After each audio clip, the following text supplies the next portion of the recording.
Euskara bigarren mailako hizkuntza izatera kondenatu dute beste behin ere.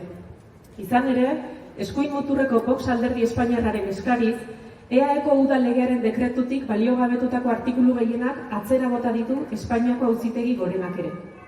Horri esker, ezbaian jartzen da udalek dokumentuetan euskara lehenesteko aukera.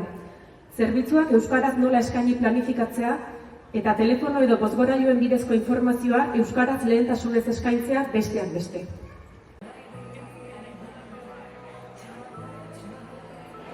Espainiako epaileek, alderdi politikoek eta sindikatuek euskaldunok zokoratu egin nahi gaituzte. Eta horren aurrean aktibatzea tokatzen da. Edonon eta edonoiz euskaraz egitea. Eta noski, euskal erakundeetan ardura dituzten alderdi politikoi exigitu behar diegu hizkuntza politiketan eta baita ere babes legedian jauzi bat ematea. Bestela jai daukagu.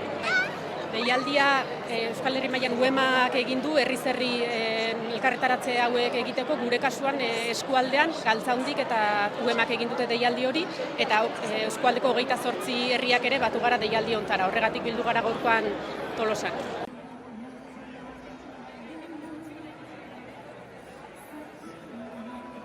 Legedia araudia garatzeko eskumena duten erakundei esketu nahi diogu. Bakoitzak beretik euskararen indarberritze prozesuari lege babes sendoa bermatzeko pausoak ematea.